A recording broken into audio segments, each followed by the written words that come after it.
All right, good morning, everyone. Let's go ahead and get started. My name is Julia Matevosyan. I'm a chief engineer at Energy Systems Integration Group. I'll just provide a couple of minutes introduction to this tutorial, and then we'll give the word to Aidan, Nikita, and other panelists. So for those of you who are not familiar with ESIG and here first time, we're educational nonprofit. We're membership based and we're focused on providing resources and education around energy transition. We have, the slide is slightly old, so we have more than 200 members right now, including utility members, system operators, manufacturers, government laboratories, primarily in the US, but also internationally. We provide workshops. You're here today for the technical fall workshop. We have one in spring and one in summer focused on forecasting and market design. And we also conduct our work through a number of working groups and task forces where we bring industry members together, conduct forum around different questions related to energy transitions, identify gaps and paths forward. In this tutorial, we are focusing on flexibility needs. So with growing shares of variable renewables, there is increased need for flexibility. This is driven by increased needs to have ramping capability committed in the day ahead to address variability and uncertainty that may happen in real time, but also to address variability and uncertainty that may happen in real-time economic dispatch look-ahead periods. Some system operators have already introduced flexibility products to manage this issue, and others kind of thinking where to start and how to evaluate, how to compare products that already exist. So that's why we had an idea for this tutorial to bring people talk about products that they already have and talk about motivation for the product. So we'll first provide some background on design and implementation of such flexibility products, focusing on general needs for flexibility, how the requirements can be determined, and other potential options for flexibility other than procuring a flexibility product. And then we have a panel discussion, and you'll hear from MISO and California ISO and from EPRI providing overview of several regions that already have flexibility products. And we'll have a panel discussion and then to wrap up. So as you'll hear panelists speaking, we asked them to focus around the set of questions. They might, I'm sorry, they might not be able to cover all of these questions, but I wanted to put this up in case you don't hear an answer to some of these questions, you can ask it in the panel maybe. So we asked panelists to describe what's the generation mix that they have, peak load, load characteristics, what are current sources of flexibility, how, when, and why did they identify flexibility deficit and need for a flexibility product? What are technical requirements for flexibility product? How it is procured? How resources can qualify for this product? And how the operator is ensuring that this product is available in real time and monitoring the performance for this product. And then how and when and how long ahead is the requirement for flexibility product is determined? Can the quantities be changed closer to real time? And then some of the last questions are, is this flexibility product effective, or are you planning any other flexibility products or any other ways to address flexibility? And have you seen any new investments in response to introduction of this flexibility product? So this is it for me. Welcome to the tutorial. And without any further ado, I give word to Aidan Tuohy from EPRI to continue with the background of flexibility.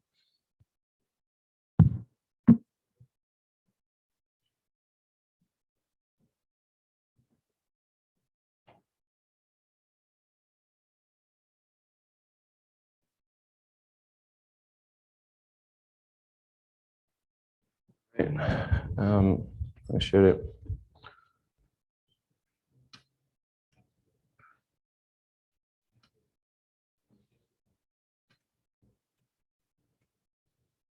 All right, I'm going to give some background on the need here, kind of start us off a little bit slowly on a Monday morning. Before I do that, welcome everyone. Glad to see everyone here bright and early Mondays. A couple of quick questions just to get a sense of the room, sense of the audience before we go on. I hope it's not too much crosstalk here, but who's been at 5 or more ESIG meetings? Okay, so we got a fair few. Who's kind of 2, 3, 4? It's not your first, but you've only been to a few. Got a few. And who's this their first meeting? Okay, so we got a pretty good mix. A lot of people that are more first meeting. So finding out more of these things, which tutorials. So we should be focused more on that. And then the other quick question, and I'm going to give you 3 options here, so you know. So who feels they know these flexibility products pretty well or very well, and really is here to get more into the details of those? Who's in that? I hope, Nikita, you are at least, but who's kind of somewhat familiar, feels they know the need for flexibility and understand kind of what those are, but wants to learn more? And who's hearing about these for the first time? Didn't know anything about flexibility products, flexibility needs? Okay, so again, got a bit of a mix, more towards the kind of people who know something about it. So just want to keep that in mind when we're going through the presentations. With that, I just want to give a quick overview then, based on that, on kind of the need for flexibility, not specific to flexibility products as much as why are we talking about flexibility in the first place, that we're then trying to address, as you'll see, not fully addressed, but in part address some of these flexibility issues through flexibility products. And just do that at the start. The other thing we should be thinking about here is, as we think about what the need for is and the design for these products, this should give context of, are you actually going and getting this type of resource? Are you actually being effective in what you're looking for? Because otherwise, what's the point of the product in the first place? So just real brief. Can I move that? Oh, Ryan's gone. I don't know if we can move this little thing at the top here, but when we think about reliability, resilience, as we change the energy system, I'm not going to spend long on this, but just to think, really there's different pieces to that when we think about reliability. There's kind of the resource adequacy piece, with do we have sufficient resources to meet future demand? Somewhat, that's what's being discussed next door. As well as the general, you don't see the words here, but transmission and distribution adequacy. Do we have the T&D infrastructure? And again, transmission in particular is being discussed next door. So that's really more around how do we make sure we got the network and the generation resources. But then when we think about the bottom 2, we think, do we have grid stability, which is going to be a big focus later in the week, and things like grid forming converters and modeling and standards and other things. And then the last one here in the bottom left is around flexibility. It's given the set of resources we have, are we using them? Are we balancing the system? Are we potentially going out procuring more flexible resources to manage that variability and uncertainty? So that's really the focus of the next few hours here. Another way to kind of put that, when we think about resource adequacy and the broader mix of needing capacity, traditionally we've always thought about, do we have enough capacity to meet peak demand? Maybe in a hydro heavy system, you're also thinking energy. We see in what happened in Texas and California and other places over the last few years, particularly Texas, the energy need, and we have sufficient energy there. And there's a flexibility aspect to that. Can we move that energy around as well? So this is around, do we have, first of all, enough stuff on the ground to actually meet it, whether it's supply or demand?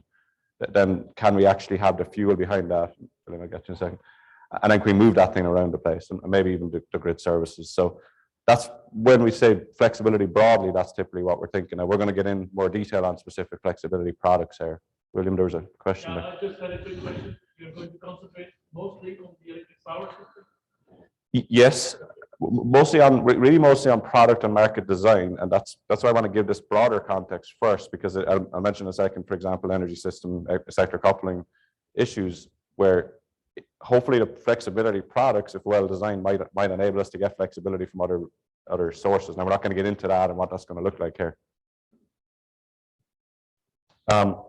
Here's a couple of things we've done recently that I want to just illustrate the value of flexibility. One on the left here, it's some US DOE funded work to look at pumped hydro. I think Nikita might mention briefly later in the week, but point there really is, if you look at the top graph, there's different kind of curves. These are the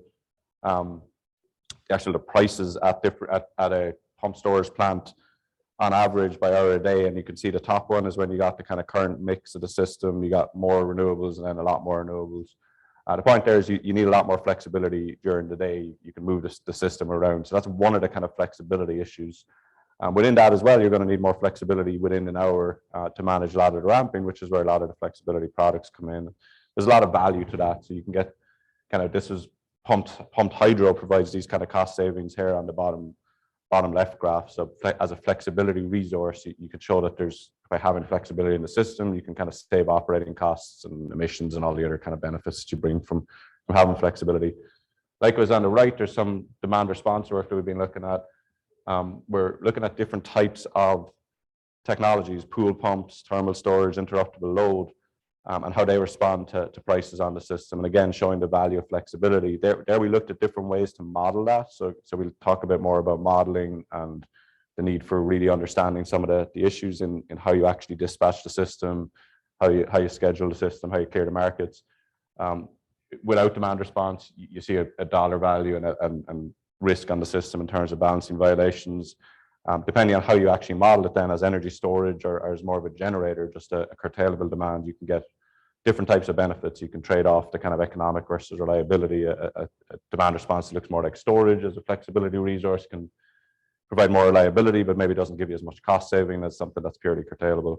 The point there though, from a flexibility and flexibility product perspective is how we design these, how we actually integrate them into our scheduling tools becomes quite important. The participation models you use, the specific reserve requirements you put on them, the way they qualify for different reserves all becomes quite important. So these are various ways we think about when we think about flexibility, and really a lot of it's around that we incentivize the behavior and the types of resources on the system that we need.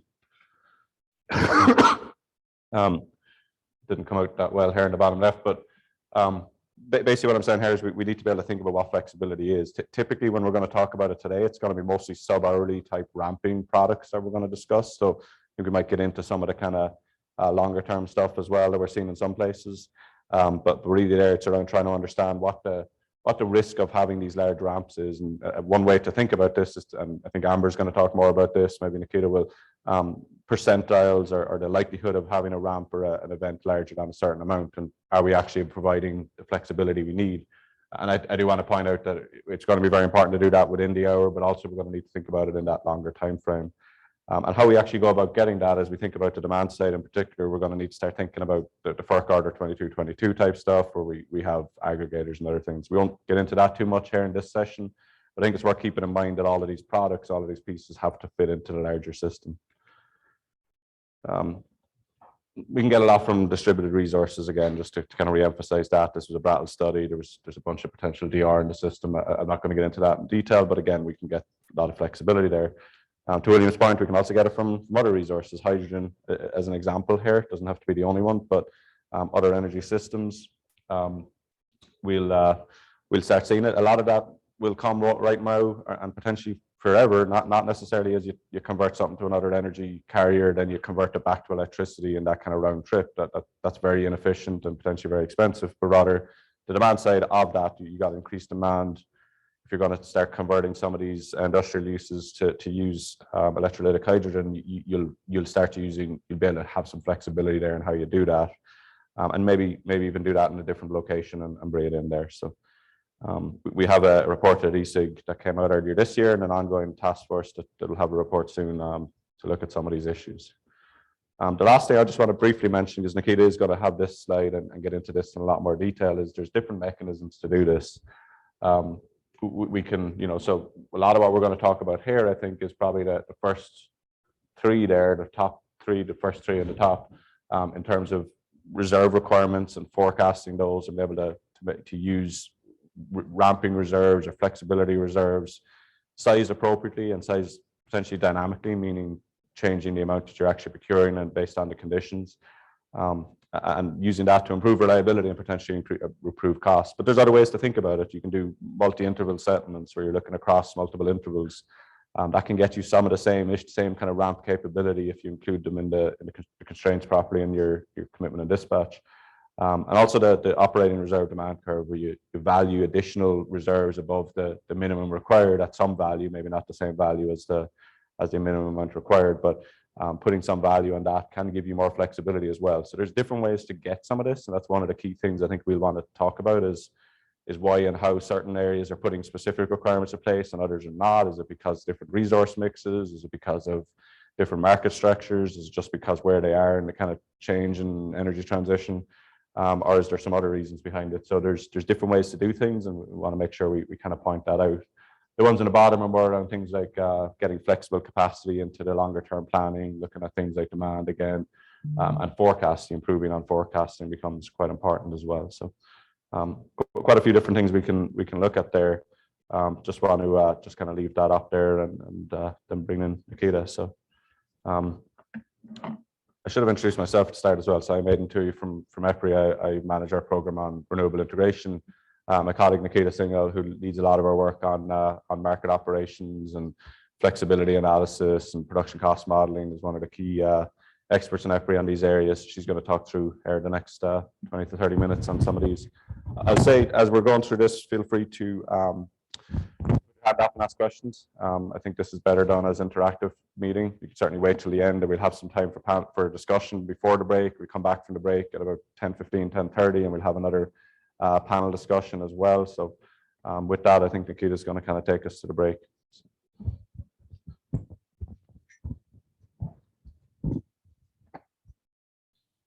Any questions for me actually before I hand off?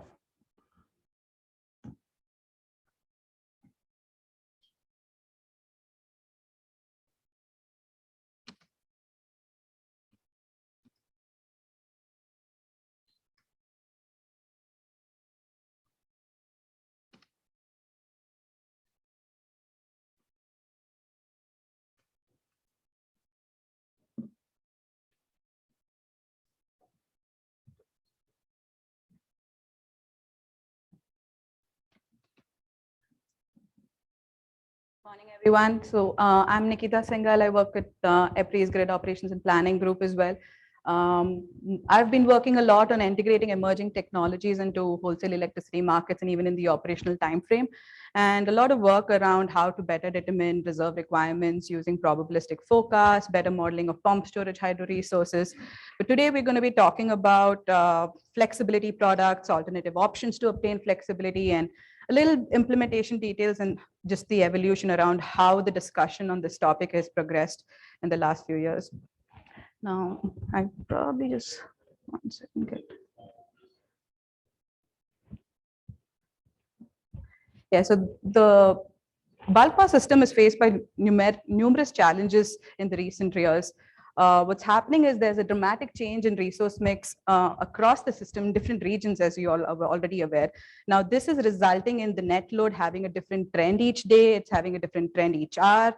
As a result of which, we're constantly running into situations where we have insufficient RAM capability that is often committed and dispatched to address these issues. Now, these issues not only arise in security constrained economic dispatch in the look ahead timeframes, but these issues can also occur in the day ahead timeframe. They can occur in the timeframe between day ahead and real time. So we'll look at how different regions are addressing these flexibility concerns in the operational timeframe in general. So majority of my conversation is going to be around the operational timeframe. When system operators start to take out of market actions, what I mean by out of market actions are these actions which are taken by system operators are not included within the optimization problem. As a result of the fact that these actions are not included within the optimization problem, it's bound to be uneconomic, right? So what's happening is that given the increased imbalance between the day ahead and real time frame, we are seeing operators constantly taking these out of market actions, and these actions are increasing both in frequency and the magnitude of actions, the magnitude of the actions that are being taken in order to procure additional capacity for ramping and for uncertainty. An example of this is typically in the markets, you run a day ahead market, and that is where all the financial decisions are made. After that, you run something called a reliability unit commitment market. So what happens in day ahead market is you're using whatever is bid in by the different players in the market, but in reliability unit commitment is done for reliability reasons. So you're actually using the forecasts. Now, one way an out of market action can be taken is to bias those forecasts. So what we've heard is that system operators are biasing these forecasts and choosing a particular level of confidence threshold to increase these forecasts, as a result of which they can kind of like get additional capacity and ramping capability in that reliability unit commitment phase. That is an out-of-market action, as a result of which you're going to land up with uplift payments, and it's not an economical decision for the system. There's also price divergence that happens between the day ahead and real time because of these actions being taken. A lot of price spikes are being observed in the real-time time frame. So what these flexibility products in the short term, the short-term flexibility products that are being introduced, these are the ones that are used in the real time. So this is typically a real-time market horizon is, let's say, some markets model only a single interval. I'm talking about economic dispatch, whereas some markets look at multiple intervals. So I would say like about 12 5-minute intervals. So they look at the next hour. So these issues arise with the next, the intervals in the look ahead time frame. So they look at the first interval is a binding interval, but there are some look ahead periods, and those ramping concerns are happening there, as a result of which there are price spikes that occur, and these price spikes are to do with reserve shortages. So short-term flexibility products, the whole reason why operators started to discuss about it is to get rid of these price spikes. Whereas the longer-term flexibility products, these are the products that are introduced, let's say, in the day-ahead time frame, and these were introduced for reliability reasons. What are the typical ways in which these requirements are set? They're typically set, you will hear more about how these requirements are set by the panelists, but they're going to be covering different regions. So I won't be getting too much into the depth of how these requirements are set, but, and one example is they're determined to basically satisfy what the expected ramp variability would be, and also some confidence level of what the unexpected ramps would be. Now, where can variability and uncertainty imbalances occur, be it a market region or a utility region? It can either occur within an interval, it can occur between two intervals. These are your variability issues, right? And variability and uncertainty can happen between two time frames as well. So think about a time frame between day ahead and real time, you have forecast errors, right? So there can be variability and uncertainty issues now. Some ISOs have the day ahead market, and then they have an hour ahead market and a real time market. Whereas it may really depend on the characteristics of the resources on your system, where you may need to come up with an additional scheduling cycle between the day ahead and real time. Let's say you have resources that require a notification time of 4 to 5 hours. That's when folks start to introduce another scheduling time frame to capture the flexibility of those resources. So it really depends on what your system looks like and what the characteristics of the resources within that system is. There can be uncertainty and variability happening beyond an optimization horizon, like I mentioned, and also forecast errors that can happen in general. Now, we at EPRI typically like to classify the needs for these reserves to be into 3 different buckets. So think about this as the variability that occurs within an interval, since your instantaneous net load changes every instant of time. In these scheduling problems, you're typically looking at an average value, and you're scheduling your resources against an average value. Whereas in reality, the load is always, the net load is always changing, right? So you have regulation to take care of those within the interval variability issues. Flexibility comes into the discussion when you have issues between two intervals, the ramping needs. And then there could be an forecast error itself. Whatever you thought the net demand would be totally different. So as a result of which, that is basically your uncertainty need. So just a quick overview of the different kinds of short-term flexibility reserves that you're seeing that have started to, that exist in the US across different regions. In California ISO, you have something called the flexible ramping product. In MISO, you have the ramp capability product, and SPP has the ramp product. Longer term flexibility product, CAISO has actually just recently introduced something called the imbalance reserves. These reserves are meant to address the imbalances between the day ahead and the real-time time frame. SPP recently got FERC approval to get the uncertainty product introduced into the market. This again is in the day ahead time frame. And ERCOT is also discussing the introduction of a new proposed uncertainty product again in the long term. And these are as a result of a lot of conservative actions that are being taken to change the market in ERCOT as a result of what happened in February, winter last year. Now, there are different parameters when you think about flexibility product. You have to not just think about just introducing a reserve, right? There are many different aspects that you have to think about. One is, what are the existing operating reserves that you have in the system? How would this new product interact with that existing product? Will it make any of the existing products redundant? How do you go about setting the requirement for these products? Should the requirements change through time? When you go from a longer time, when you go from a day ahead time frame to a real time frame, should these requirements change? Well, you have a better expectation of what the forecast will be when you come closer to real time. The forecast error is large in day ahead, so maybe it makes sense to have larger requirements in day ahead and then change them as you move through time frames. It may change from day to night, so it can also change through time. It can change. Now you have to also think about whether you have a single requirement. Should you just have one number, or should you have a stepped curve for what the requirement should look like? Maybe you also, and along with the requirement, whenever you design a demand curve, you not only need to think about the megawatt quantity, but also how to price the reserve if there were to be a shortage. Should you have a single shortage price? Should you have a staircase shortage price? What should the response time of the product be? Should it be a 5-minute product? Should it be a 10-minute product? Should it be a 1-hour product? Now, let's think about, we had a study wherein we had looked at what the flexibility needs may be on a 1-hour time frame versus a 3-hour time frame. We noticed that based on whatever method we were using, the 3-hour time frame had double the requirement. Given it was double the requirement, the 3-hour horizon time frame versus the 1-hour requirement, you would think that the 1 hour is more critical because the megawatt per minute is higher for 1 hour, whereas in the 3 hours it was lower. But when you start to look at the resources, how many resources do you actually have that can start up beyond 1 hour and less than 3 hours? That's when we realized that there are not enough installed capacity itself to start up in that 3-hour horizon. So that's when you have to pay attention to the fact that maybe there is a need to in fact design a product that is 3 hour long, so you can incentivize building products for that can tackle that longer ramp issue. The direction of the product, some regions are seeing an issue in the downward direction as well. Majority of the products that I'm seeing, at least in the day ahead, are both in up and down direction. Should the flexibility come from resources that are online or offline? If you're looking at the day ahead time frame and introducing a product in the day ahead time frame, well, you have quick start resources that can start up in real time, right? So they can also qualify to provide that product.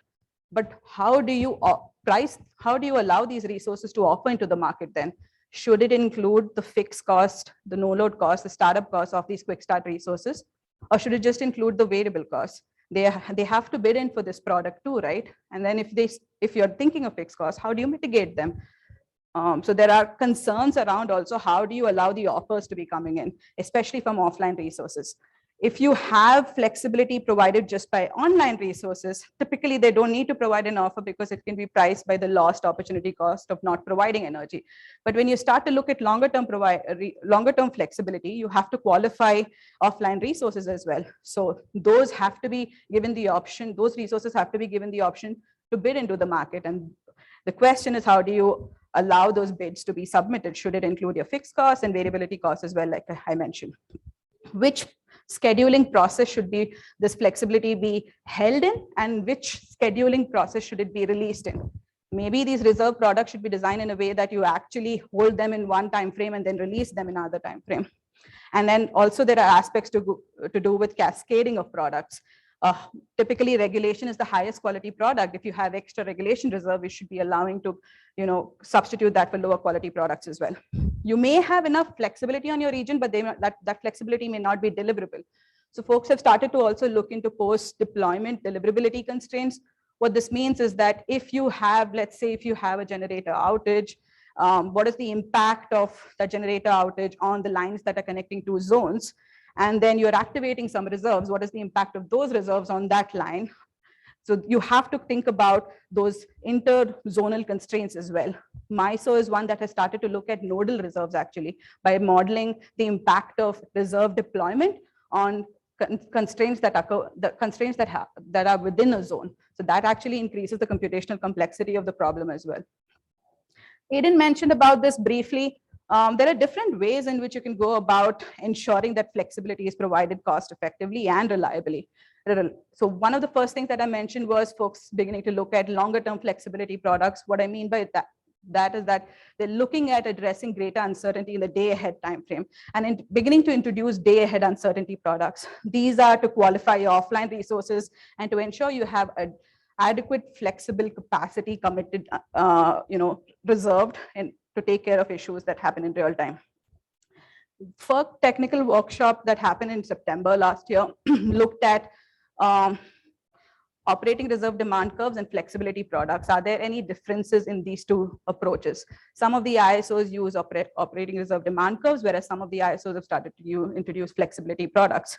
Well, we think that in principle, they're the same. It really depends on how you implement it. There are certain parameters that can be kind of adjusted and played around with so that they have similar impacts. In terms of operating reserve demand curve, you could basically look at your spinning reserve requirement and increase an existing reserve requirement and then have a sloped demand curve rather than introducing a new product. So why not just use an existing product? The issue there is we have a study where we're looking at operating the reserve demand curves and flexibility products, and we're trying to see, are they actually different by running simulations?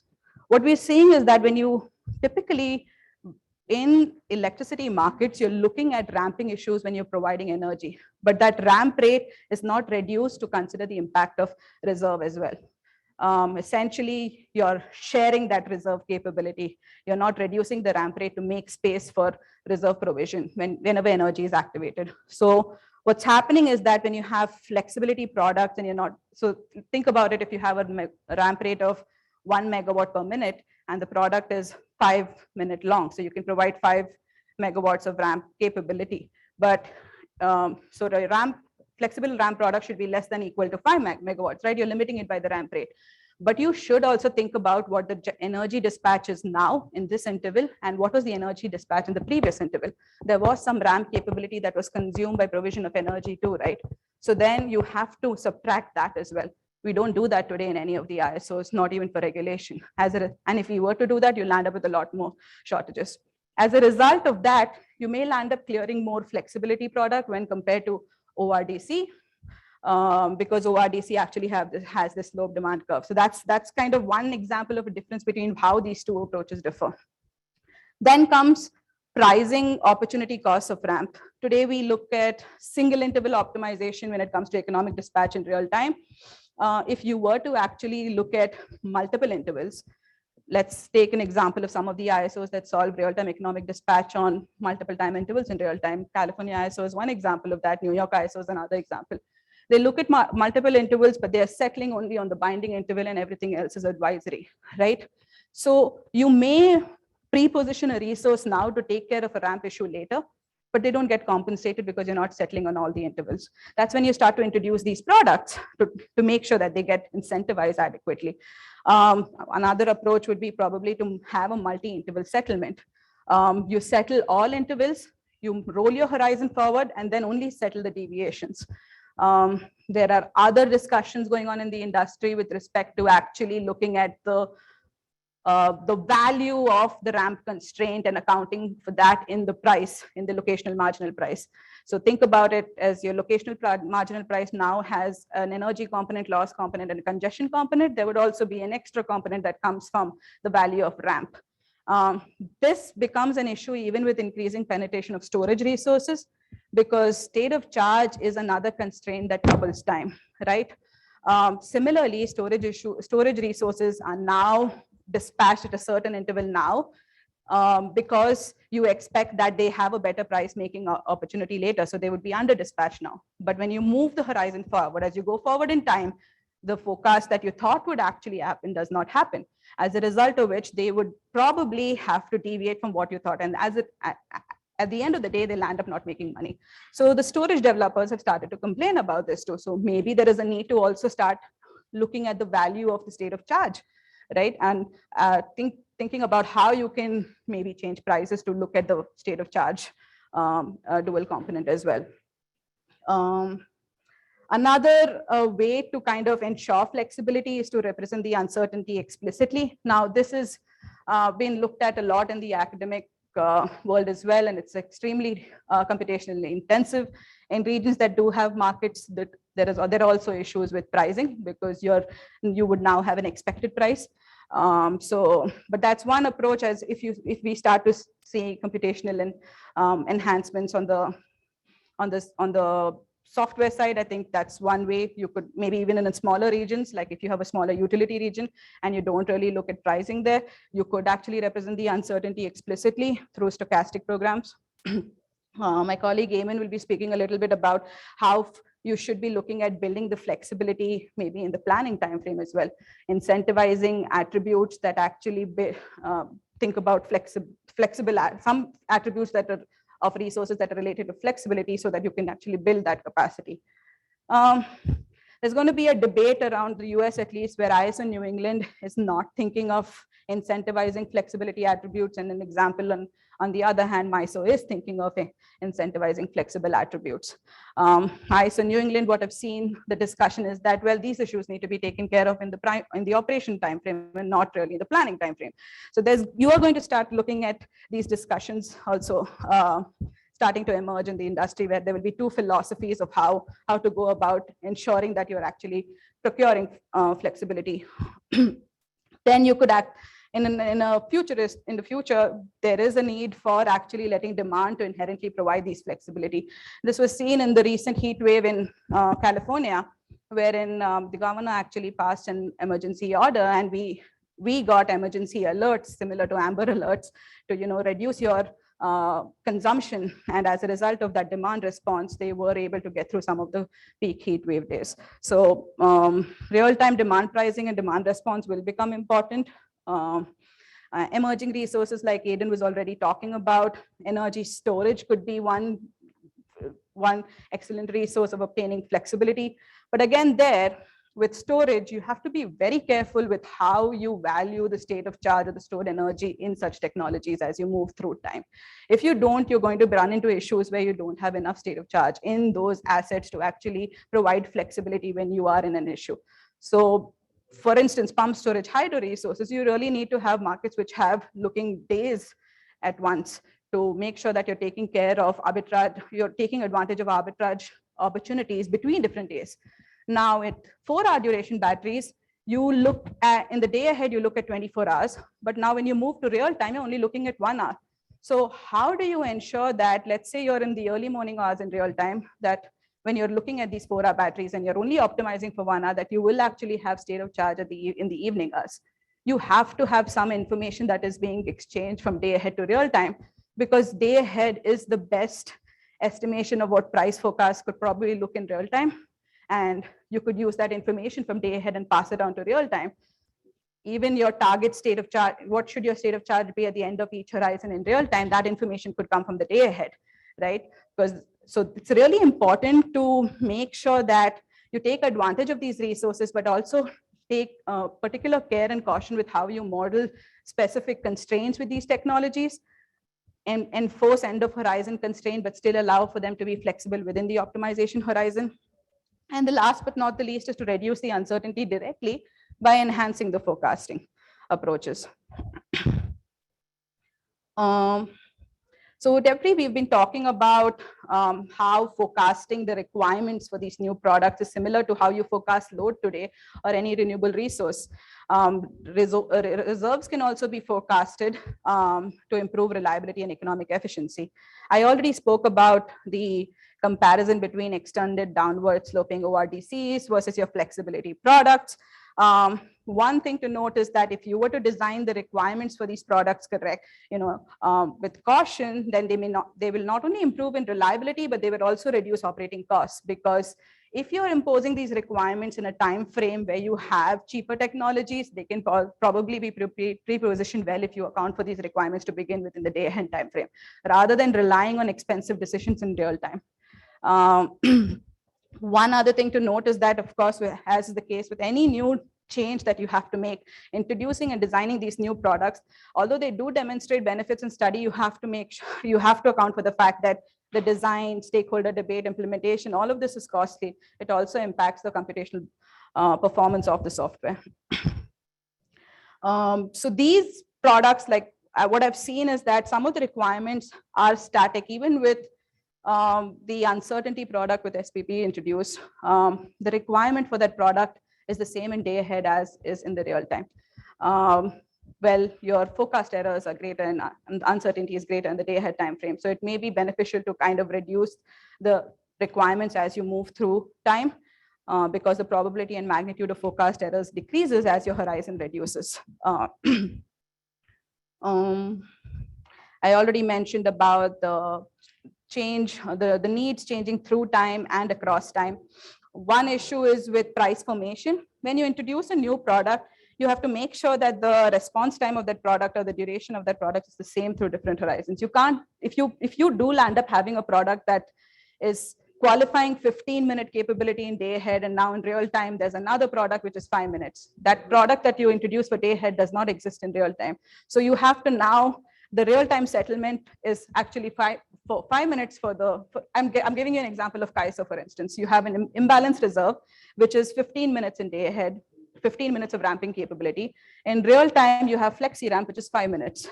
5-minute product is settling against that 15-minute product. You will only settle 5 minutes of that 15-minute, but what about the rest of the 10 minutes, right? So these things, it's a work in progress. You have to make sure that these subtle things are looked at with care. Product substitution is looked at with care. So that's what I meant by multi-settlement, the settlements of day ahead versus real time, because that impacts how you're incentivizing this flexibility as well. Reserve type should be defined by the scheduling process. For instance, you hold a product in one scheduling process and you release it in another scheduling process. As an example, you have your spinning reserve or contingency reserves. You're holding the capacity in real-time economic dispatch, but you're releasing it when a contingency does happen. So that it's the real-time contingency dispatch through an operator action. Similarly, with regulation, you're holding it from day ahead real time, but you're actually releasing it through agency. So this may be a better way of defining what reserve type should be by defining it through the scheduling process. I already mentioned and described this issue about how the response time should be a continuum. You don't design a product and strictly abide by one response time because your resource mix is changing. You may need to change the response time also along with that. It should actually be determined by what is the largest need, largest ramp need, and what does your resource supply mix look like? Is there going to be a lack of supply if you have a response time of 3 hours? Do you even have resources that can start up in that time frame? Right, so care needs to be taken. In what these response needs need to be, and it needs to evolve as years pass by, depending on how your resource mix changes.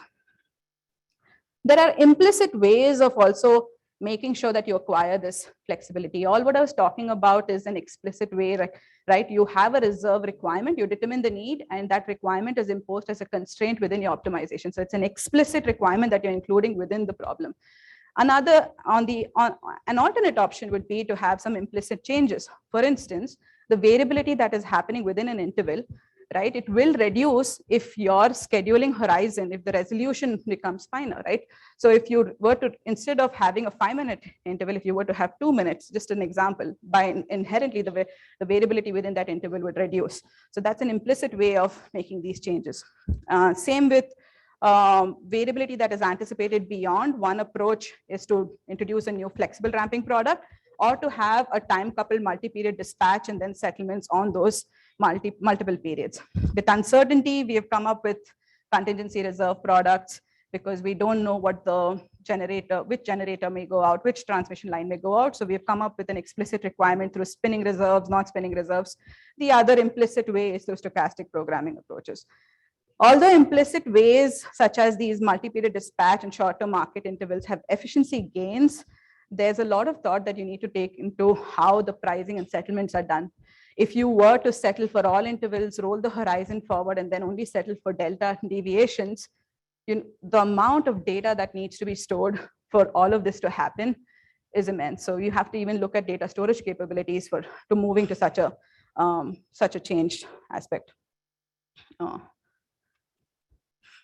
Now, I also mentioned that one other way of enhancing and ensuring flexibility is to enhance the forecast accuracy. Now, because day-ahead forecasts are not really used by the ISOs in the day-ahead market, it's the offers and the bids that are used. They're only used in the reliability unit commitment process. There may be limited benefits to more advanced forecasting techniques, because reliability unit commitment is just a reliability pass wherein you are turning on units to take care of a reliability issue that you're seeing. And these units that you're turning on are typically the long lead units that you cannot turn on in real time. And these are out of, it's not really a market phase, right? It's not an optimized market phase. These settlements are done through uplifts in reliability unit commitment. So what discussion is happening is in ISO New England, for instance, they're thinking of dropping RUC altogether. And instead of that, they would use the forecast directly in the day ahead markets. That discussion is happening now. So enhanced forecasting accuracies will actually improve your flexibility if you directly use it in the day ahead market. So that's another discussion that's just in the pipeline there. I think I'll skip this one in the interest of time. So this is my last slide on what considerations need to be taken care of for future scenarios when you're introducing these new products. Does this product make sense, and will it still make sense in the future when the resource mix changes? An example I was telling you was about response time. You may design it for 5 minutes now. That response time may need to change. The duration of when that ramping requirement may be needed may need to be changed. If you're making a change in the formulation to introduce a new product, how does it impact existing products? Will we keep introducing new reserves, or can we not increase the requirements of existing reserves? What is it that we're looking to use a particular reserve type for? In a future with a lot of zero marginal cost resources, what would the revenues for different resources look like? Will it substantially just depend on ancillary services? Will it be dependent on scarcity prices? So these considerations also need to be taken into consideration when you're introducing new products. How would they play in a futuristic system?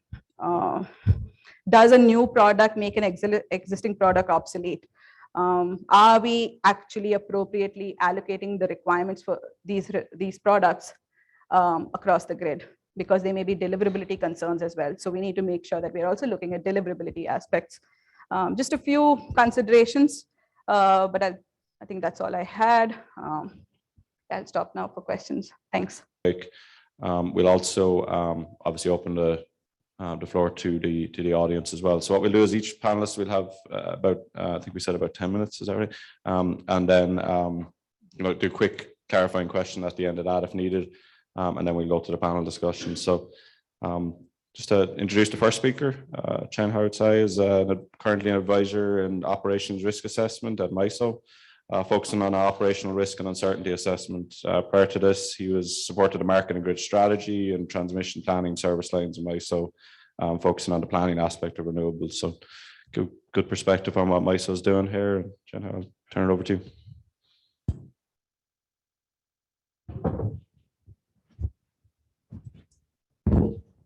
Thank you. Okay. Okay, thanks.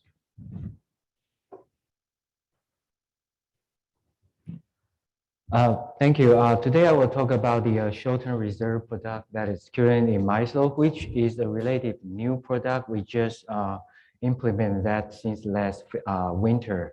The primary reason why we MISO implement this short-term reserve product is first, we have observed the locational constraint of some of the reserve, so we need to address such need. And furthermore, as along with other RTOs around the nation, MISO also observed that our fleet is evolving very quickly. So which means the underlying risk or uncertainty pattern is also changing dramatically, could be very fast. So MISO want to position ourselves in preparing such change. So we will implement this short-term reserve product, which is a 30 minutes product that will help us to hedge the short-term uncertainty we're going to face in a real-time operation. So next slide. Down one. Okay. Okay. So a few facts about MISO here. MISO is a nonprofit RTO which covers 15 United States. And our reliability footprint also covers the Canadian province of Manitoba. Our core responsibility, of course, we're RTO, so maintaining reliability is our priority. And to assure we are maintaining the reliability, but at the least cost, we administer our energy and operating reserve markets, which we have day-ahead market, real-time market, and also a financial transmission market. Later, I will also mention that our energy and the reserve products are co-optimized in day-ahead market and real-time market separately. Some numbers of MISO, we currently have about 190 gig of generation capacity for the market. The in-service wind is approaching 30 gig, and we're trying to catching up on the solar side. Currently, we only have less than 2 gig of in-service solar, which kind of scatter around our footprint. But we're seeing a huge gigawatt of solar that is now currently our generation interconnection queue. MISO typically sees the summer peak above 125 gig and also the winter peak near 110 gig. Yep. Maybe Julia have discussed the reserve product or the flexibility product in the first hour of this session. So, but here this slide just to give you a high level overview of the reserve products that currently MISO carries to capture or to address uncertainty for the different time horizon of the uncertainty. So of course we'll have the regulating reserve, and not like other RTO, this regulating reserve covers both up and down. Okay, and we also have the contingency reserve, which is about 2,000 megawatt set, and this number has been quite stable over years. And then we introduced the ramp capability product back in, I think, in 2016. This is a product that MISO tried to reposition our resource to ensure that we have enough ramping capability when we need that. And the ramping capability that we need is derived from our forecast of our net load. And lastly, we introduced the latest our reserve product, that is the short-term reserve in December 7, 2021, or just the last winter. This is the 30-minute product, but by design and by how we derive the requirement, we actually expect this reserve product can cover up to 3 hours uncertainty in the intraday time frame. So there's many beneficial. The one of the biggest benefit of introducing the short-term reserve through a market mechanism is that now we have a product that have a very transparent price signal, and we can through our market commitment process, we can use this product to address not only the market-wide, but also the sub-regional and the short and the local reserve need. And later, when I was talking about how we derive the requirement of this STR, we actually have a system-wide requirement, but also a locational or regional requirement specifically for this product. And this product is separately cleared in the day-ahead and real market, but co-optimized with the energy and other reserve product. So for individual resource, if their cleared short-term reserve capacity may overlap with any capacity, they also clear for the contingency reserve or the ramp capability product. So most here, the generation or the demand response or the store energy resource or some external resource that is mostly for the Manitoba Hydro, right, can qualify to provide STR.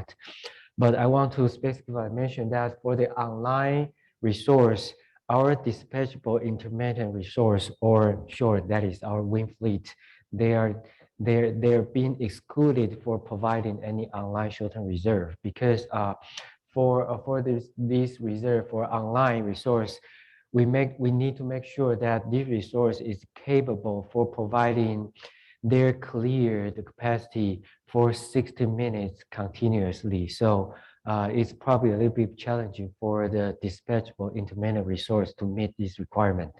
And for the offline resource, we also have a separate requirement. In particular, I want to mention that in our latest tariff and also our business express menu, electric store resource, or you can call that battery resource, is excluded from providing the offline STR as of now. Yep.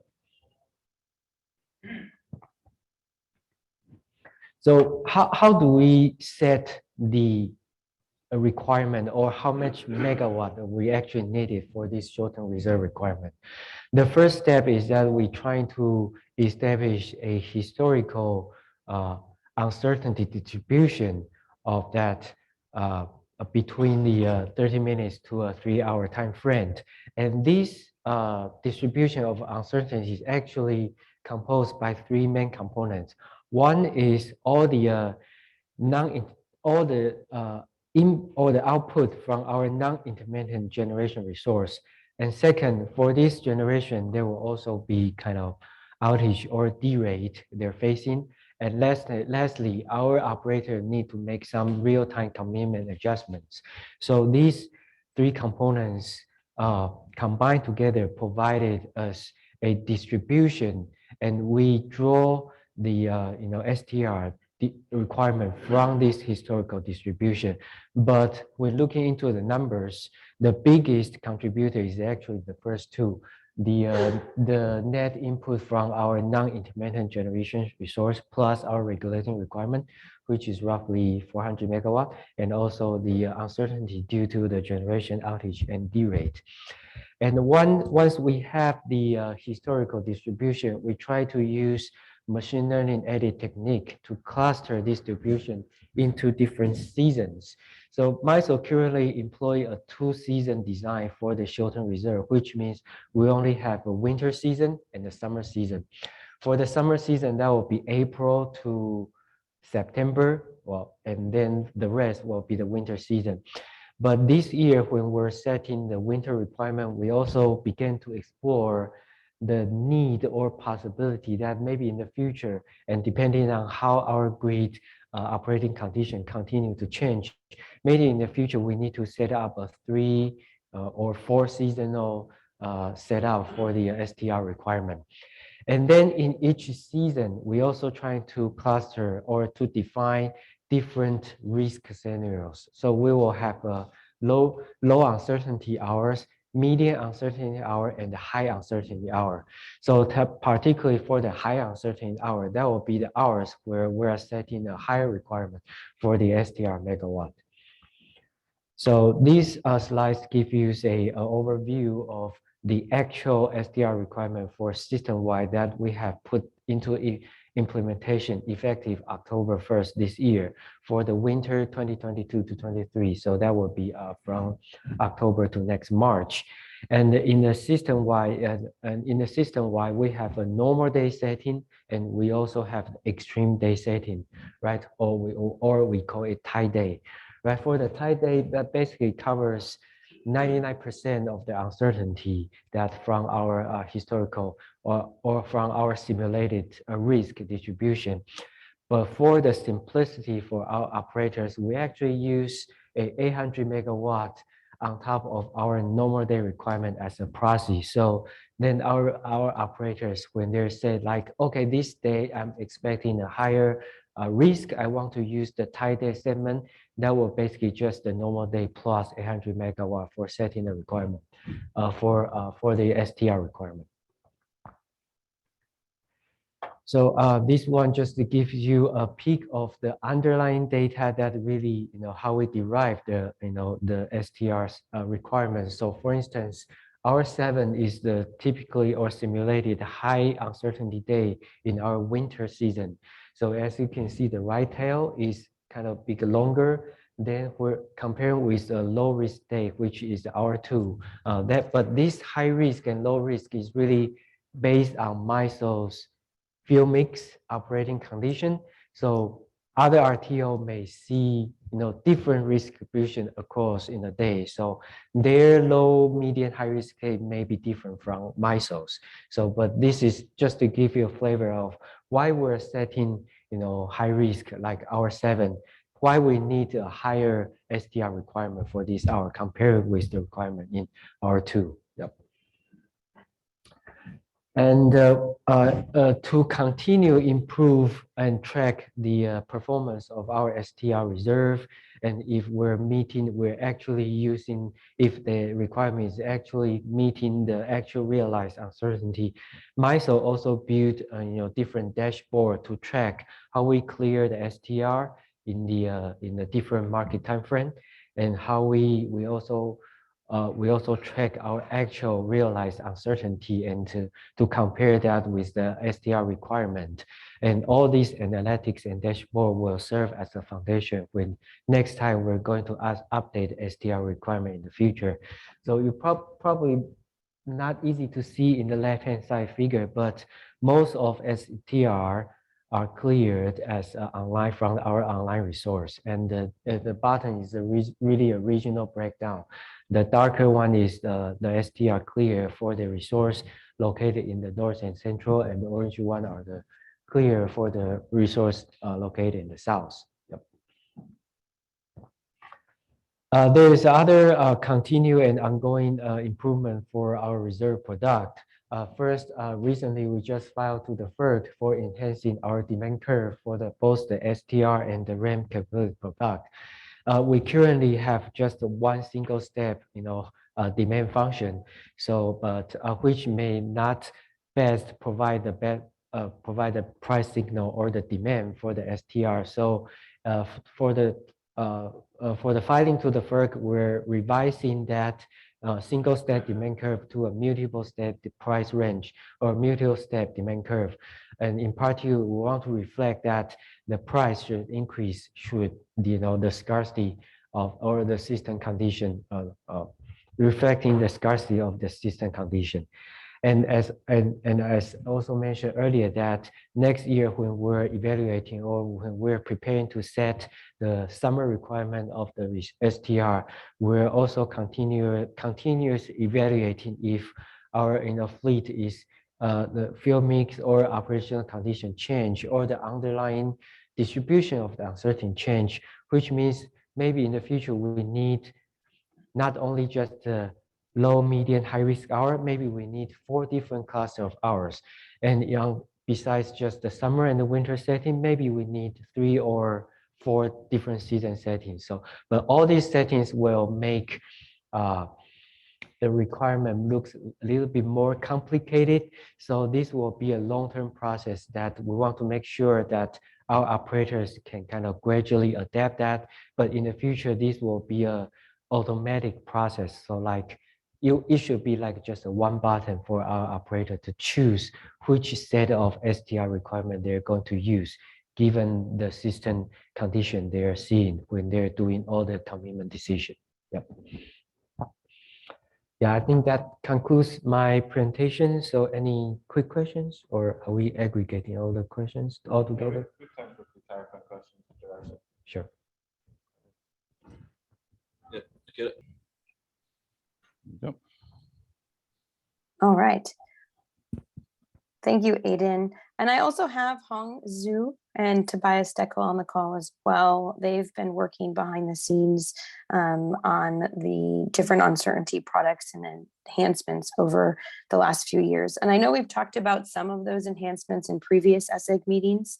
So I'm going to go through some of the presentation quickly because you guys have seen those slides before, and then also talk a little bit to some of the stuff that you guys brought up this morning that I can add some further clarifications to, and make sure that we have some time for the panel discussion as well. Next slide. So I'll go through some of the CAISO overview, where we are, how many megawatts we have, some of the challenges we're seeing based on the resource mix changes, and then the uncertainty tools we currently have, and some of the enhancements that are on the way. Next slide.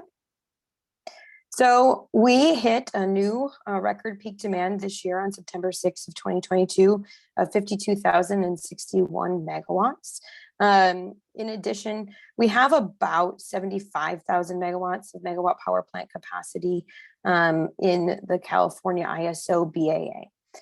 The California ISO, like MISO, is a nonprofit organization that's federally regulated, and we also operate the Western energy imbalance market throughout the Western United States. Next slide. So we have a few renewable penetration facts, a little bit about the CAISO fleet. Like I said, we do peak at about 52,000 megawatts in the summer. We're a summer peaking system. And we have about 14,000, we peaked at 14,352 megawatts of solar. We have about 15,000 megawatts of solar on the system right now. We have hit in the last year almost every peak record. So you see that solar peaked in June, wind peaked in May. We also peaked last year on the percentage of renewables compared to demand. So how much demand was on the system, and we got to 103.5% on May 8th. We also had the steepest ramp over the 3-hour period in 2022 in the spring of about 17,660 megawatts. Next slide. Some of the challenges that we're seeing, next slide. Very much was discussed before. We're increasing the weather variables such as temperatures that are introducing uncertainty to the system. And that uncertainty really is across both sides, on the demand side as well as the supply side. And due to that, further requirements are needed, regulation requirements being one of the products to help with the amount of uncertainty that's on the system. Like markets, CAISO still uses a deterministic market clearing process with deterministic single point inputs. And we need different products and procedures to develop to factor in the uncertainty. Next slide. Next slide. So to talk a little bit about some of the uncertainty tools and kind of how they've evolved over time.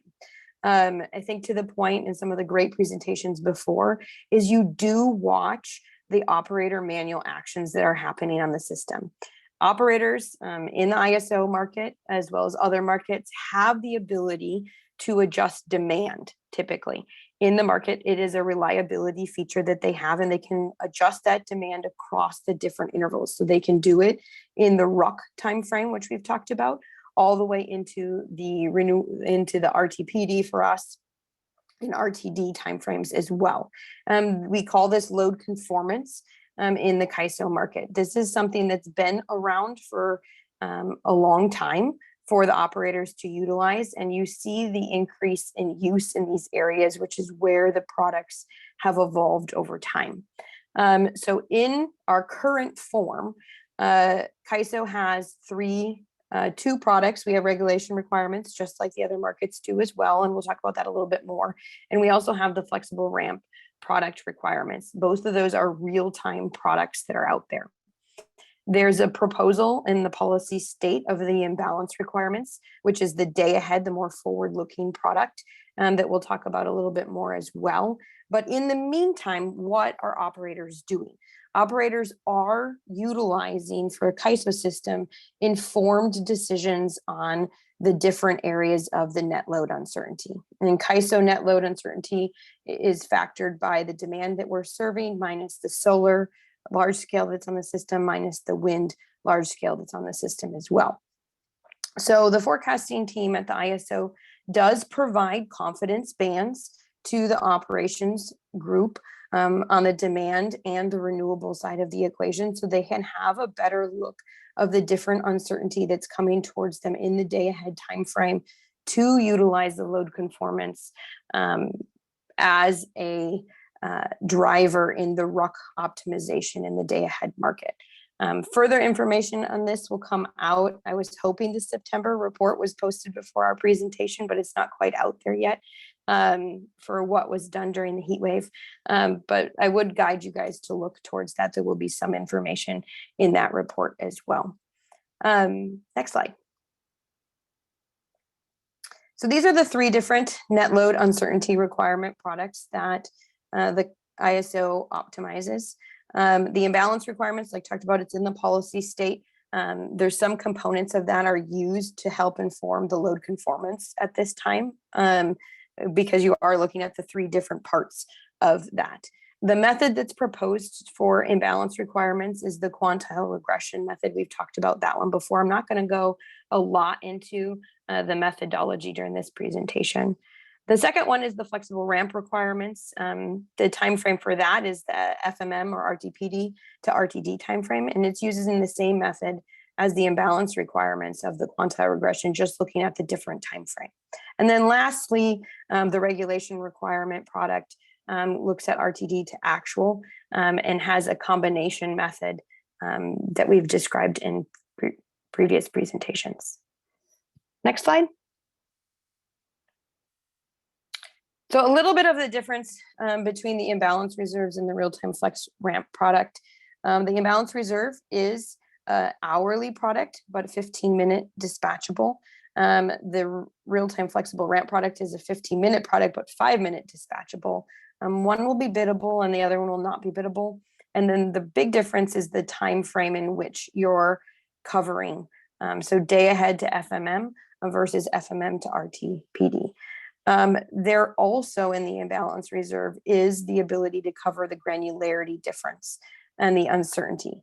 One of the things that you see, especially if you're a very solar heavy system, is that you are settling in the day ahead market and hourly average for that solar forecast. There are very fast ramps that occur both in the morning and during the evening. The evening typically correlates very closely to where you're hitting your peak loads. We call it a net load peak.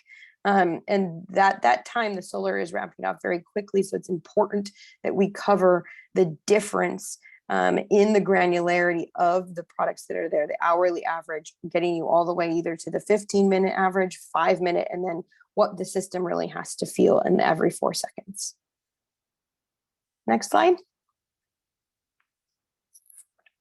Next slide. So what's coming for the CAISO right now? We have and are working on the enhancement to the flexible ramp product uncertainty requirement calculation. That is expected to go in December of this year. And we're proposing to use the Mosaic model, which is based on a quantile regression technique, but does get you into the net load uncertainty. It uses load, wind, and solar data as the regressors, so load, wind, and solar forecast data.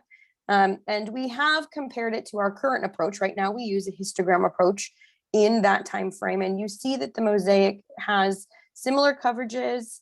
It does have a less requirement on average, and I just want to point out it's very key to be on average. There's times that the requirement is more, but there are times that the requirement is also less to help with the differences between that net load forecast. We do see that it has a closer proximity to the observed uncertainty and that it's comparable when you look at the exceeding number. The other benefit to the Mosaic method is it does have less impact of seasonality. Next slide. Here's a graph that's showing the different nature of M versus H. So M for us is the Mosaic quantile regression approach, where H is the current histogram. And then it kind of shows the different pieces as it relates to the differing weather patterns. So when you look at this graph, the red lines on the far left are the histogram that does have a different requirement in both the up and the down direction. And then also you see that the Mosaic is the little dashed green on the low and the little dashed blue on the top. And then your uncertainty levels are the solid blue lines in different colors.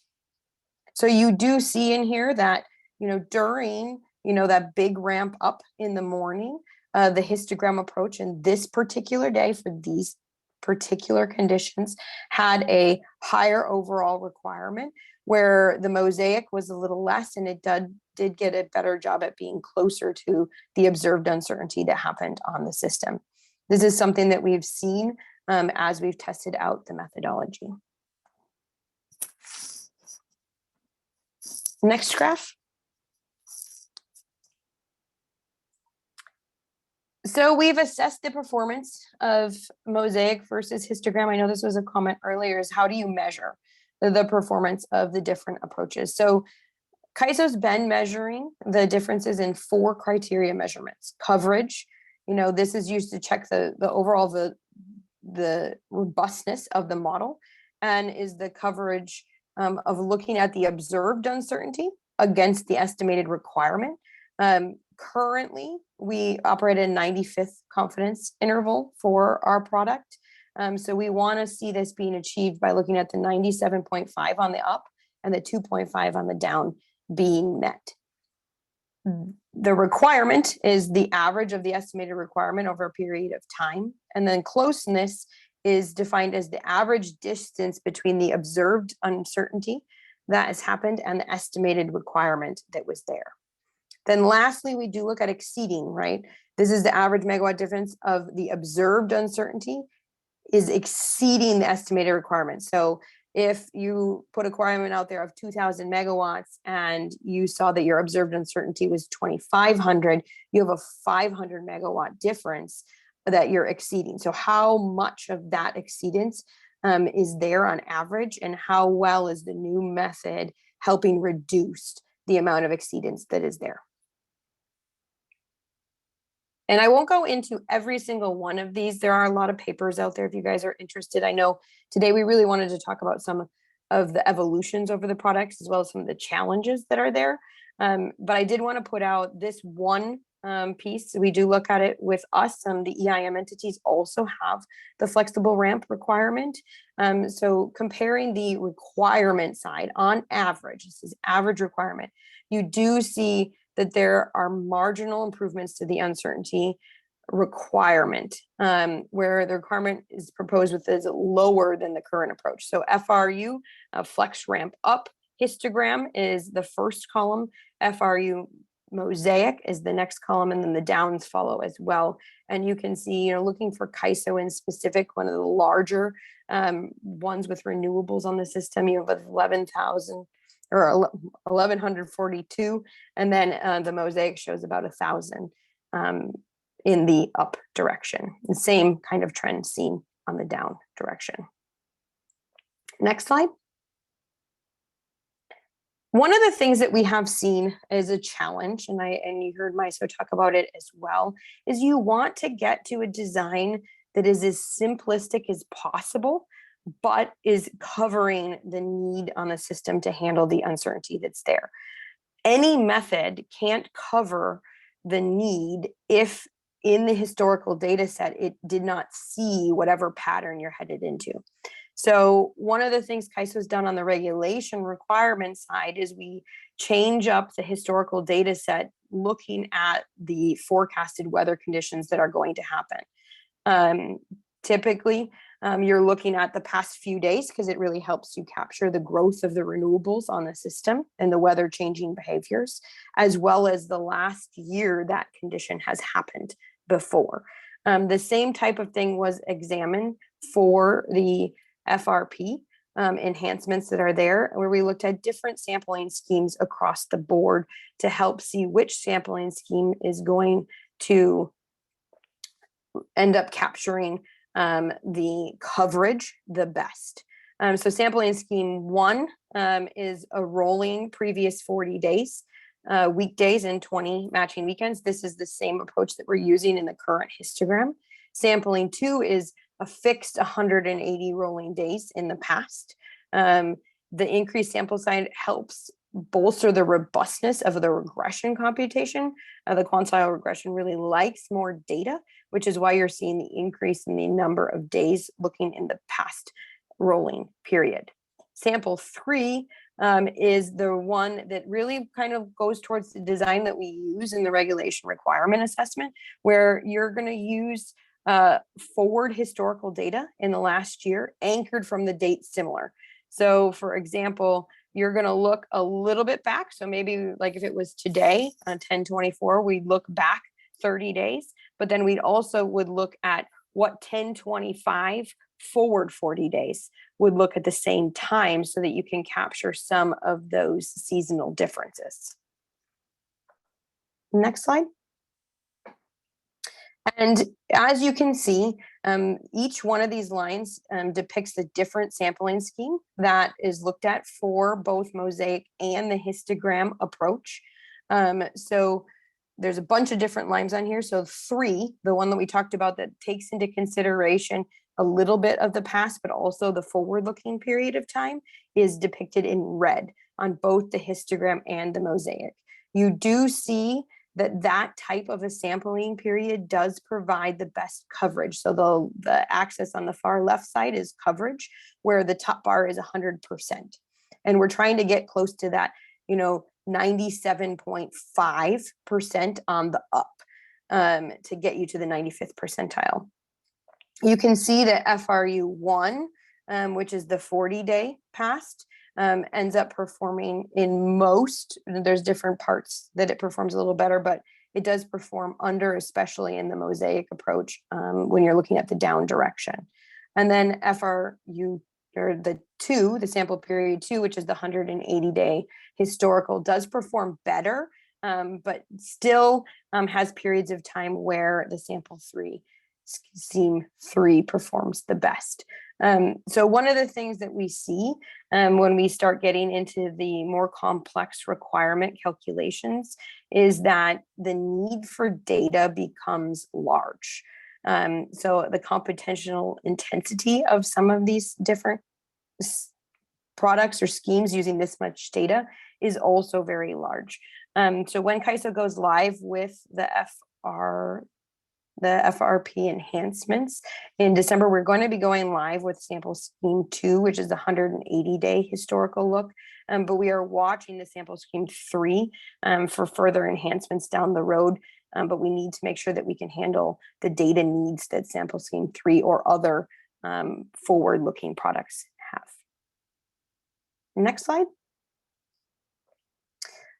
So really there is a suite of products that is needed as you start transitioning to support the high penetrations of renewable resources. I know you guys have seen this slide again, so I won't go through each of the details. But one of the things that we're talking about today in this forum is really the requirements. Enhancements to the regulation requirements is necessary. Those enhancements have been made over the way on the CAISO system. Also, you see the real-time flex ramp requirement enhancements go in, and then the product development of the imbalance reserves, which is crucial for getting into that day ahead time period, amongst a myriad of other things. So with the resource mix changing, you do have to look at the products as well and see the value as that resource changes. And one of the things that CAISO has on the system is we have an additional 4,000 megawatts now of battery resources and how those battery resources are interacting with the different products that are there as well to help serve the needs of some of the uncertainty that is there. They can move fast and they can be there to assist with the different time periods as needed. One of the things that I wanted to talk about a little bit more based on the presentation, and I'm done with my slides at this time, is the use of the different percentiles and adders.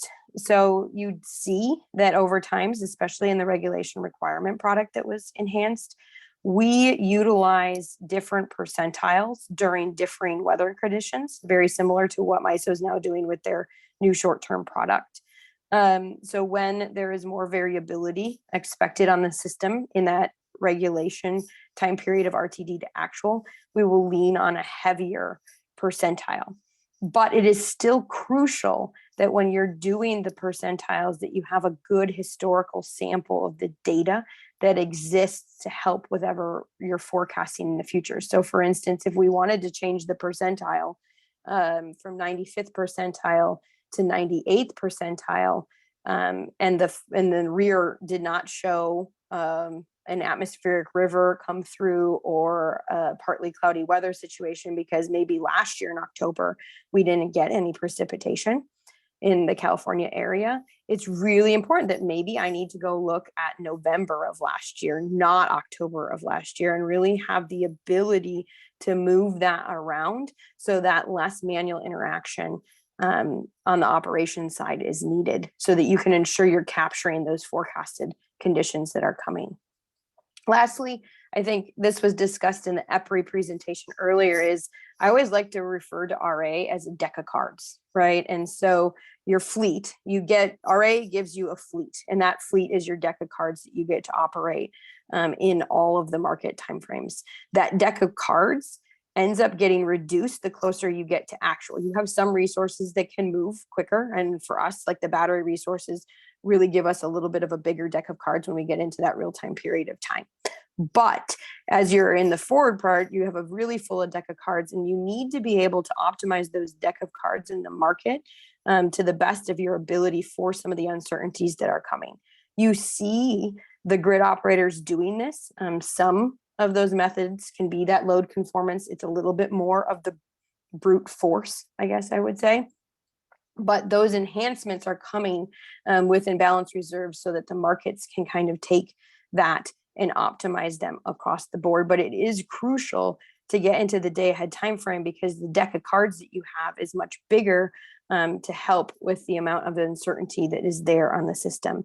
And you find that being very critical during differing conditions. Those conditions can be really highly variable conditions because of the weather that's coming in, and those can also be supply tight conditions that the market operator needs to be sure that they're positioned enough to be able to handle the uncertainty that could happen on the system. An example for us would be Hurricane K came at the same time as we were peaking load in September, and we really had to take into consideration the risk to the solar fleet as well as the risk to the load forecast because of the amount of solar penetration we have on both sides of the equation. So with that, I will pause and see if there's questions and then open up for the panel. Next time. All right, so very nice to speak to you all. Hope you're having a good time back in person, and I guess you've been in person for a couple of ESIGs now, but it's still a novelty. What I want to do is to try and talk a little bit.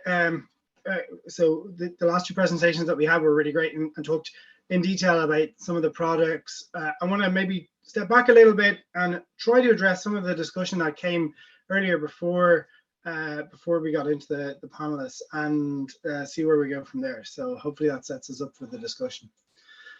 Okay, so first of all, I want to bring you back to August 9th, 2021. Hope you all were enjoying a nice holiday at the time. People in New Zealand had a little different outlook at the time. There was an event on the power system. So for your edification, I guess, the New Zealand system, 2 islands, HVDC link in the middle, all the population, all the load up in the north, a lot of hydro in the south, and that's kind of gives you the sketch. So I want to draw your attention to two big issues with this system, right? So first of all, they have an LNP intraday market, so that would be similar to the FMM, that the 15-minute market that Amber just mentioned, or the intraday markets, the real-time dispatch, I guess, and hour-ahead dispatch in other markets, and they have a price advisory from a day ahead. So it's a forward financial market, but a physical intraday market. And so that's very similar to how Europe's grids operate. It's not completely dissimilar from how some of the Japanese or Korean markets clear, but it's pretty dissimilar from how the US ISOs clear. So just bear this in mind. LNP, this one's for advisory. Yeah, there's a smelter in state and so on. So the situation we're looking at, obviously it's August, so it's winter down under, and we had seen peak demand hit 7.1 gigawatts, and before that it had hit another record in June 2021. Over the last couple of years, seen tightening in the system, right? So if we use a crude measure, but just looking at the number of alerts that are issued by the transmission system operator, nothing in 2017, 2 2018, 0 to 5 in 2021. So started to see up to the year to date before this event occurred, started to see system tightening. And that, as I said, was largely because of new demand records being set. And you can see the kind of peak load half-hourly demands there. You see quite a few of them. There's one anomaly from 2018, but the rest are from the other 5 are from pretty recent. So the situation was cold weathers across New Zealand from 2 degrees over to 4 degrees under Celsius. Couple of units out, geothermal unit out, or CCGT out. Some hydro was reduced on the North Island. Low wind power, there's a bit of wind power in New Zealand. Evening peak, so solar capacity factors are low. And what happened was that one of the major coal facilities, 3 units, one of those units was available but not online. And so it wasn't committed. And so if you remember back about how the markets work, we have an intraday market, forward forward physical or forward financial market. And so, yeah. So what happened is we got into a situation where the load, where the load got high, went into load shedding. There was a bunch of load shedding. There was 900 megawatts of water heaters called on for demand response here, and the system avoided a blackout, but there was or uncontrolled cascade. But there was a fair bit of, as we said, active load management, voltage reduction was used. There was a little bit of rotating outages that were called on by the DSOs. And it was really because this wasn't an adequacy issue. There was an available coal plant that would have avoided it. The issue was that the coal plant hadn't been committed in time. And so many of you might be sitting there thinking, well, if it was just committed in the day-ahead market, it'd be no problem. And the fact that, okay, maybe there's no day-ahead market here, or maybe if there was, we may or may not have known that there was going to be a coal peak, and that may have, or there may not have been a flexible product if there was going to be a forecast error on it, and that resulted in, for whatever reason, the financial markets, that those who are self-committing the generation beforehand saying, no, let's keep this unit off and not commit it on time. So this is one of the purest events I think we've seen recently where it was just a flexibility issue. It wasn't a capacity issue. It wasn't some other energy issue going on in the system. This was just a case of the resource was available, but couldn't be brought on in time to be able to match the change in load, or the net load in this case, load driving the need. And that was a kind of flexibility issue. And so what I want to talk about briefly is all the different ways you can manage flexibility in real time or in operations. And we'll talk about what that means for planning ahead of operations after that.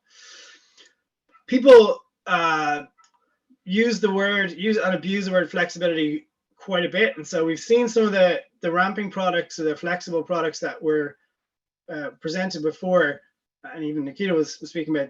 We're mostly talking about balancing products in the minutes to hours time frame, and maybe a capacity reservation in the day ahead time frame to reserve the energy and the capacity on flexible resources in the real time. So Nikita talked about that, defining a reserve based on when it is held and when it is released. That's an important concept.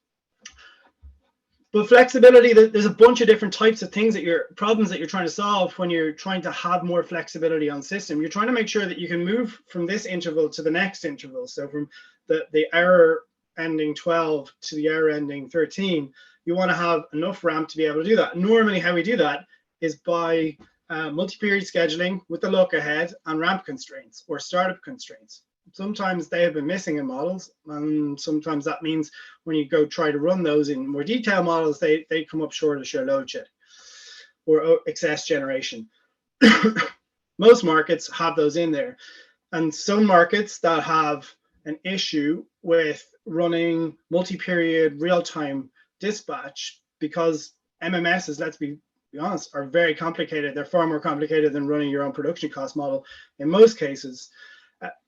There's a surrogate in there, and we use like a flexible ramping reserve that mimics the effect of having look ahead, multi-period look ahead, to ensure that that system will have the ability to do it.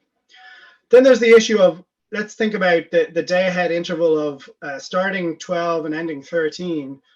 You see ramp within that interval. I mean, we need to cover that ramp, and there's a couple of different ways to do that. And obviously the answer in the US has been to move to 5-minute real-time markets in most places in the ISO markets. That is slowly being listened to and adapted to in Europe, where one day we'll get to I guess we're at 15-minute markets for some cross-border trades right now. But that shortening those intervals means the intervals are smaller and there's less variability that can occur in each of those. So you shift the variability within the interval into the between intervals, and you directly represent those in your models. And then to manage within the intervals, you can't keep going down to 1 second resolution intervals, so you hold some reserve. And so that's typically what we call regulation. Then we try to think about uncertainty. How do we manage not having perfect foresight? And So the same split going between intervals from this interval to the next. Maybe your forecast, like Amber was pointing out, a bunch of different ways that we can quantify that risk. We can do some things like we can go very fancy and try to implement a stochastic robust scheduling market. We can increase the scheduling frequency again. We're going to schedule more often, closer to the time frame, or we can carry some reserve. And there was this discussion earlier about what, there has to be a fundamental unifying theory of how to run a power market, and maybe there is, but in pragmatic terms, most people aren't going to implement a stochastically cleared market because the deterministic market is just about hard enough to clear as it is. And so we go for something like flexible ramping product that tries to quantify that forecast uncertainty and provides a product that is operated alongside, but its focus and its deployment rules are focused on relieving that during the periods when there's forecast uncertainty that's materializing. Same within the interval. We can, again, we can do the stochastic approach. We can look at what happens within intervals and then try to fit a model, make smaller scheduling intervals, same as in managing variability, or we can try and manage in terms of reserve. And we do that right now, and most notably with contingency reserve, and maybe some adder is going to be necessary in future to manage things like the advent of a high-speed wind shutdown that can bring on real fast ramps within an interval in some systems that have wind lined up, particularly on the offshore, if they get hit in a short hurry by a front. So we can manage a little bit with how we set up our scheduling. We can manage a little bit with how we set up our reserves, and they have to fit alongside how we manage for traditional risks, source of risks like thermal uncertainty or loss of large demand or loss of interties. And then finally is usually you're making it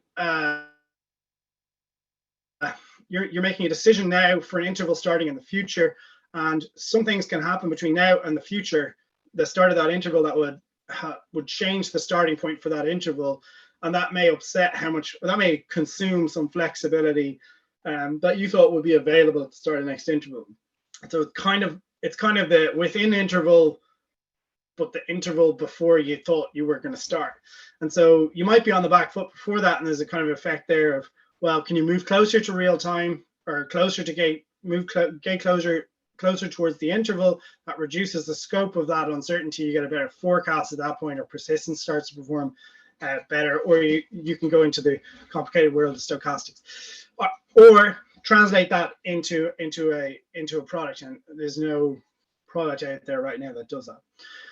And so there's like kind of 5 different ways of thinking about the balancing issue and packaging different reserve products alongside the scheduling mechanisms that can be brought to bear. And some are realistic, some can be achieved. Maybe you forget to all know in quantum computing, we stop worrying about market constraints whatsoever, and we have one crazy market. But right now, maybe a mix between reserve and how we set up our scheduling. 2 other things that are becoming increasingly important is the role of flexibility in not just maintaining balance, in maintaining congestion or maintaining secure network operating conditions. So this idea of congestion relief. And in Europe, more often than not, at least continental Europe, when the discussion is about flexibility, it's first and foremost about congestion relief, and then maybe secondary about balancing. Variety of reasons for that, we can get into that, but you can apply the same logic. You want some flexibility to be able to manage known changes in the congestion pattern on the system, so the ability to redispatch the system. So that means multi-period dispatch that's security constrained, or at least network constrained, to be able to understand whether that system can actually navigate the path from the start of the day to the end of the day and manage the congestion on the way. It has enough levers to be able to pull to avoid hitting a system limit. And then the other one is so that's somewhat standard, okay, for US ISO markets that are cleared that way. That makes sense. In Europe, it's done through the redispatch process, which is a little more opaque, but still done. In the uncertainty world, you have to think about that problem on the multiple layers, that you're also thinking about it in terms of balancing. So where will the uncertainty happen becomes as big a question as when and how much uncertainty will occur. And the way that we think about dealing with that is similar. We can have a reserve, but then we have to think about where and how much reserve are we going to hold in a specific area? Are there minimum amounts of reserve to hold in this zone versus that zone? Then you get into a bunch of different questions about, well, if I'm defining zones for congestion relief, how much does that have a bearing on the design of the reactive power provision, on the market provision? Because some of those, if you're in Europe, maybe in a single balancing area, it may not actually be nodal market. You may be running a more nodal based redispatch process, and trying to manage that and marry it up with the single balancing zone, single bidding zone area in the European market. Whereas in the US, you may be able to introduce a constraint to say, in this zone, you must carry X megawatts of or Y% of reserve type X to be able to clear congestion.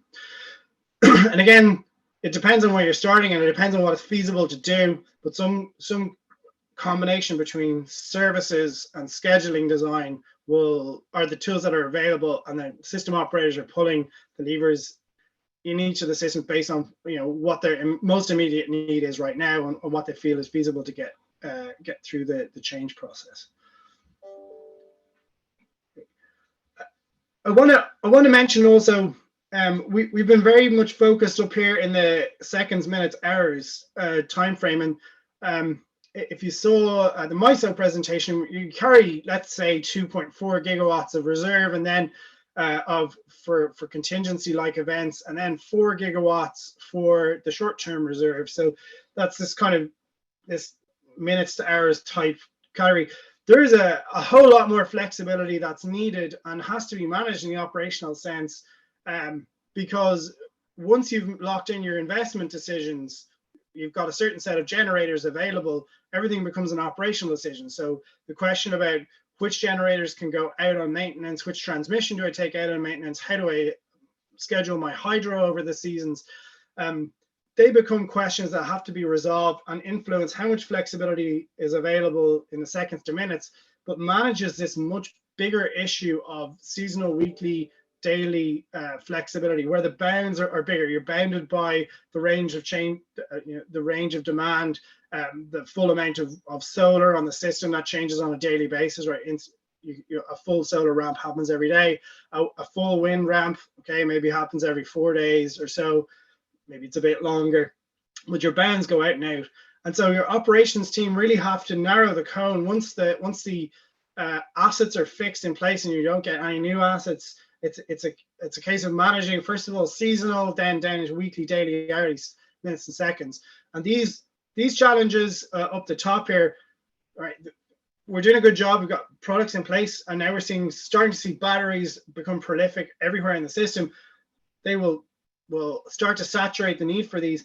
These other larger needs for flexibility start to become more onerous the deeper you go into decarbonization, and the more we need to think about what are the mechanisms to make sure that you have enough flexibility on to be able to manage that. Is it okay to let certain generators mothball or go offline with relatively little notice, or do we need to keep them there because we may have a concern about capacity, but also may have a concern about flexibility on systems? Specifically, hydro systems are well used to this, but now the logic and thinking that goes with hydro systems is proliferating, or needs to proliferate beyond those systems into all kind of heavily renewable dependent systems.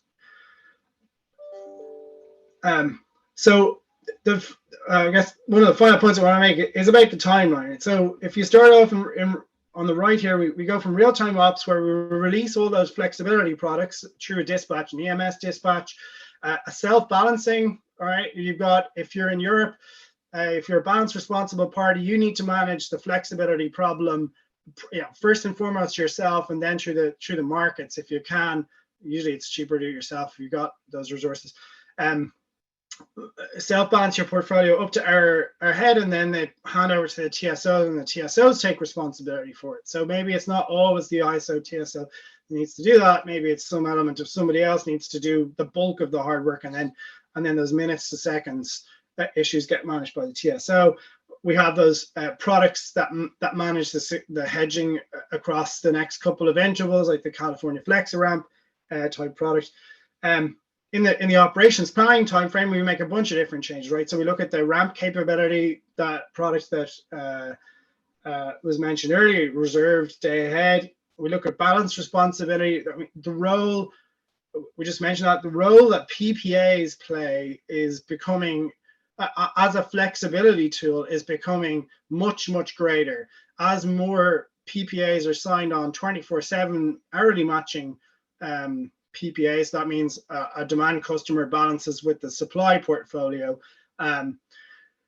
which is increasingly being demanded in order to maintain scope 3 emissions and scope 1 emissions in some cases for certain very large industrial customers. The role that PPA contract has is to try and do a lot of the flexibility management outside on the outskirts of the market between demand and supply, to be able to manage that flexibility. Conventional PPAs depend on some ability to go into the market to buy, gas turbines or other balancing resources. And then we're starting to see these flexibility markets emerge as well, mostly focused on this congestion issue, right? So that's being driven by the need to manage very, very difficult outage seasons, particularly in parts of Europe where there's lots of construction going on, lots of generation connection going on, limited ability to reinforce transmission. And so you have to use whatever resources available to manage the congestion patterns. And so a bunch of different platforms have been set up. You see in the UK, things like Picklo, the Picklo Flex platform, and the Nodes platform in Germany, GoPax platform in the Netherlands, and so on. There's a couple more. They're all trying to secure flexibility, mostly for congestion reasons, which are also sometimes helpful to manage capacity and flexibility, pure ramp issues, depends on how the contracts are written. But they're starting to spring up and starting to materialize into much bigger things than pilots. And so that's starting to flourish in the operations planning timeframe, season ahead, month ahead, even week ahead auctions. And then those are released in real time. And then finally, in order to make sure that those assets are there in operations, there's a bunch of changes that are happening in the investment planning timeframe to make sure that when the operators go and, if we're going to have flexible ramp product or short-term reserve, that there's a set of resources that are available to offer that service. That's an important thing, safety net to at least have in place. We see things like in Ireland, for a long time now, we've had a 1 hour, 3 hour, and an 8 hour ramping product, which is basically a tariff. So for each generator, its available flexibility is calculated based on its ability to ramp over the next 1, 3, and 8 hours. Those time horizons are based on effectively the startup times of large groups of generation. So there's a bunch of generators that can start at 1 hour. A bunch of the CCGTs start between 3 and 5 hours, and then some of the coal plants start at 8 hours. So you want to have flexibility that can get you to that 8 hour start when you can bring on a coal plant. And so that's why there's different products in place. The 3 hour products ties you over until you can get the CCGTs that are offline online. And so those pay out based on a tariff.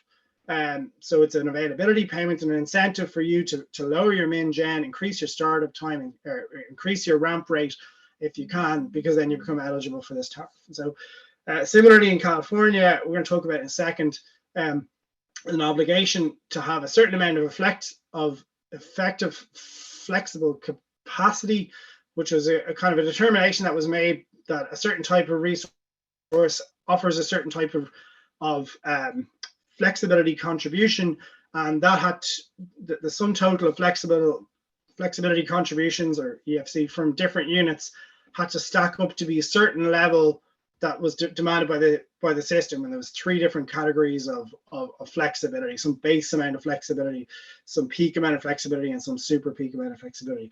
And so the obligation was put on the LSCs to have sufficient resources that could provide their particular portion of how much flexibility was needed. And so thinking about that last piece, we're like, we know that how the system operated, how the system is operated determines how flexible or how much flexibility is available at any given time. And so one of our questions was, well, if we started to look at before, to inform the investment time frame need or estimation of need, and then to try and understand how you would put together maybe an incentive scheme around it, is to understand, well, what could your system do if instead of it being run like the most economic system it could be to meet demand. Let's call that the kind of family sedan type operational mode. If you ran it like a race car and said, I want it to be as flexible as possible, at all intervals, I want to have the maximum amount of flexibility. Can we find this envelope of flexibility that's available from at each interval? Colleagues here at EPRI and working together with several others, CAISO and so forth, took some production cost models and changed the objective function to say, instead of minimizing costs, maximize how much flexibility is in that system, how much ramping is in that system. So maximize how much reserve effectively you hold while still holding the demand constant. And let's not worry about economics so much. Let's just see what's technically capable. So we get this envelope of how much flexibility is in the system. And then we can look at that over different time frames. So we say, okay, 1 hour, 3 hour, 5 hour, 8 hour, all have different significance in the system because of different operating of things that can happen in the upward direction and downward direction. And so it's nice to be able to understand, first of all, what that envelope is, in each interval, and how that changes through the year. So we see we have a pretty steady amount of potential to provide 1 hour flexibility, but the amount of 8 hour flexibility dips in the middle of summer because load gets higher, and certain periods when it goes up and down. But we can see some seasonality in what is available from the system to provide flexibility. Not saying it's economic, just saying it could be called on if it had to be called on. And how do you compare that then against, well, what does the system actually produce in terms of flexibility today? So what we did is, what you see here before is iFlex method, installed flexibility method. We looked at 1, 3, 5, 8 hours flexibility up and down, and there's kind of various percentiles here that you can see. Just the shape of the envelope is the important part. If you compare that against, if we ran a regular production cost model and looked at how much flexibility was available at each interval over the next 1, 3, 5, 8 hours, and calculated its envelope, see the envelope from the kind of economically mindful one. So this is trying to minimize system costs subject to the reserve constraints. Will provide a certain envelope, downward regulation, downward flexibility being less of an issue, I guess, in most systems, most times a day. Upward flexibility being a little bit more because it costs more to bring units online and part load them. And so the size of that envelope is much smaller than what's technically possible. And so the question is, where is the right envelope to have, or what is the right envelope to have for a system at each time? And can we design the reserve policies, the scheduling practices, and so on? Maybe it's not even in the market, it's handled by market participants before it gets to the market. What's the right set of triggers and the right framework to bring that together? So that's, I'm going to leave you with a question. Maybe you can start think about that in the discussion, but that's what I wanted to talk about today. Thanks, Eamonn.